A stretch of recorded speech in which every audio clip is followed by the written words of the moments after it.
So I was doing, contracts, for the shipyard. I was in the finance department. Oh, But it was too introverted for me. yeah, I'm more of an extrovert. We're dealing with numbers. I knew that wasn't my. I won't know. It wasn't no passion behind that with me. You know what I'm saying? So I didn't really. I knew I could give more out to what I had. You know what I mean? So that's when I really started digging into like self education. You know what I mean? I really taught myself a lot of things that I wanted to know. That's the best kind of education, bro. Yeah, man. So like I come home from work, like I tell my son all the time, like what you do in the dock, what you shining a light for. So I come home from work, I hop on the computer, you know what I'm saying? Because I'm trying to find ways, like we got bills coming in and stuff, but I'm trying to find ways like how to not be confined to a 9 to 5, like what things we can do in order to better ourselves financially. You know what I mean? So every day, I end up taking this course, learning about real estate, you know what I'm saying? And I was really into the real estate game. That's really what turned me on to the economic system. Yeah. You know what I mean? So that's cool, bro. And basically, so basically answer your question, like it was pretty much the end of that. Like once I stopped doing that, the cost analyst, it wasn't something I really like to do. I just always knew if I learned about money, I could better, position myself. You know what I mean? So that's basically what it started at. Financial literacy is important, bro. Yeah. Like I've been around it like my whole life. My parents, they were entrepreneurs. Mm-hmm. I'm the youngest of 4. So by the time I came, they was already. Hey, how you doing? Hey, all right. All right. Yeah. Thanks for having us. Yeah. Do you guys have any wraps available? Yes, we have the grilled bacon wraps with wrap game. So do you have the one with the mushroom with the peppers and onions? Yes. Yeah. Okay. Can I get that one with truffle fries? Mm-hmm. Yeah. And I'm gonna do your barbecue sliders. Yes. And a water, please. So would you like me to? I want you guys got a smoothie. I want a smoothie. What's the one? Can I try the electrical charge? Yes. Let me do that one. Yeah, that'll be fine. So I have the mushroom peppers and onions wrap with a barbecue and electrical charge. And the truffle fries. All right. Thank you. Yeah. Good eats, Nah. man. People don't know like food can affect the way you think. Nah, yeah. You have a conversation right here. With everything, man. Good in, good out. For real, you gotta eat good, man. Because at the end of the day, our time is limited here. You want to put the right stuff in you. For you want your car to run good, right? Yeah, you want it to run good, man. You don't want to put that bad gas in there. Yeah, man. So as far as finance stuff, man, yeah, that's basically what it boiled down to. I learned about real estate heavy. Yeah. And what I learned about more, what kind of scared me, man, was like the state our economy was in. You know what I'm saying? Like I was in college when the crash happened. You know what I mean? I felt it. I mean, I'm a broke college student, so it ain't really had too much effect on me. You know what I mean? So I'm like, I was still broke, so I really didn't see ATMs being days away from going empty. You know what I'm saying? Like that's how close we were to being on the brink of total destruction. Mm-hmm. So that really kind of like hit a switch on me when I learned about real estate and how everything worked, like how the banks collapsed, how they was letting people just get home loans without proof of having a job, or you know what I mean? So just learning about this stuff, I'm like, how did we get to that point? And learned about that really helped me position myself, to be better. Nah, that's real, man. Like I was saying, my parents, they were by the time I came around, they was already like retired, early retirement or whatever, and they were running a business. So seeing their freedom and like really being able to control how much they make or how little they make, and being able to like manage the money, because when you're an entrepreneur, you can't when that money come in, you can't just spend it. Right, you gotta hold it. Yeah, you gotta stretch it out. Sometimes you're gonna have them cold days. Yeah, you gotta stretch. I mean, even when I got started in entrepreneurship, like I messed it up a couple of times. Oh yeah, that's how you learn. Especially when you're young, you get into it young, you see everybody else flaw, so you want to get the newest car and all that. But nah, that's really how it go, bro. You really just gotta manage. That's the same way I teach my kids, like, be real mindful about how you spend your money. Like, even if you're working for somebody, you want to make sure you stretch it out and don't be having to live check to check. Yeah. So, and see, my thing is too, like, we're gonna get to this more unpopular conversation. Yeah. Which is crypto. For sure. You know what I mean? Sure. See, I think now is the time where people should find the real ones to listen to tap into. Yeah. Right? Because when everything's going good, everybody's talking about it. But when it goes bad, you need to see who guys are still there. Yeah, it's getting bad right now. Yeah, for sure. Bad right now. So yeah, crypto, man. Crypto is life changing. Like I say, I've been in it for I ain't gonna say the beginning, but close to the beginning, man. It Yeah. was, like Bitcoin went but $5 when I got in. Man, that's crazy. So yeah. So I got in real early. Like I was just playing around with it. I didn't know how big it was going to get. Yeah. Let me ask you about, I ain't even cut you off. No, go ahead. But what made you like look into it? Like, cause it was hard to get into the game. Like, so you really had to know something to get in because there wasn't no really exchanges out there at the time, right? So it was hard to really on board. Nah, you got it. Thank you. Okay, I think that's here. Oh, the slide. Yeah, slide. Okay, yeah, that's me. Thank you. Yep. Thank you. My whole reason, like for pushing like a financial approach and like to give our people like the insights on what's going on economically is to better position ourselves. The reason I like crypto is because we had to find an alternative to the dollar. The United States dollar has lost over 100% of its purchasing power. You know, and we can see right now during the holiday season, a lot of people are hurting, man. You know, a lot of people's teeth are out now, you know what I'm saying? And it's not a good feeling.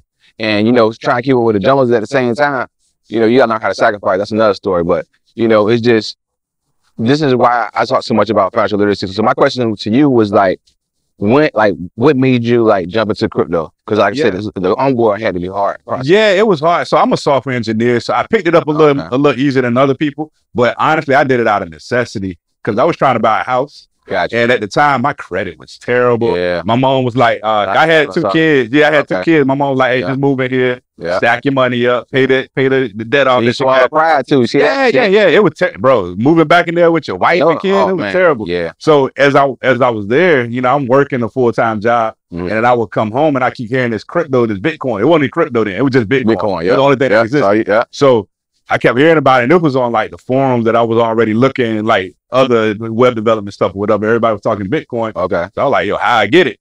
And at the time, so those forums are really legit, the ones that be online, because like not all of them. You know, sometimes when you don't have somebody to talk to, like your family don't get it, like you have to have to talk to it. That's why I went social media too, because I didn't even have Instagram. You know what I'm saying? Like I went to Instagram because nobody was trying to hear what I was trying to say. I knew I had something to say. Yeah. You know what I mean? So my whole page was like surrounded by like financial literacy. Nah, that's real. So in my field, like in the tech world, going into different forums, that's where all the geeks gonna be at anyway. So if you want to get on the ground level or something, as soon as it hit, you got to talk to the people before they actually built the full solution for it. So you're getting it before like the average person. You're in there basically with the builders. Yeah, when they over there making decisions like what we want this, what Bitcoin, we don't know who created it, but there were people that already had received it, and they were like, what should we do with it? Where should we take this next? So I was like, hey, alias Satoshi Nakamoto. Yeah.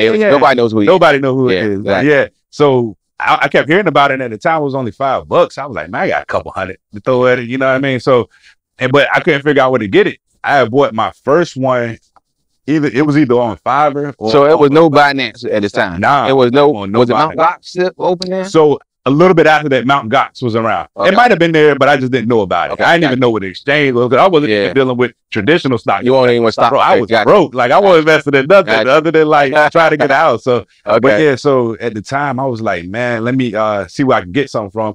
So and they used to have the little coins that had like your private key, and at the time I didn't know how stupid it was to do that. But you can go to eBay, buy the coin with your private key on it, and they would load it up with like however many Bitcoin you would buy. What? Yeah, I didn't buy that, but I was like, yo, I'm gonna pay you, and you send it to my wallet. So I figured out how to have your own personal private wallet on paper. Okay. So I was just collecting it, man. I was just collecting it at the time, going between Fiverr and eBay, and then after a while, Fiverr banned it. eBay kept allowing it, so I just kept buying it from eBay. But yeah, I ain't had no way to spend it. Ain't nobody, accepting Bitcoin at the time. So you couldn't cash out really at first? Nah, I couldn't cash out. It was like, we just collecting. I was like, it's gonna be worth something. I can sell it back after, later. Flipping, anything else. I'm gonna buy it low and sell it high, whatever. So that was my plan. I wasn't really thinking about like, this thing gonna blow up. But and there was another.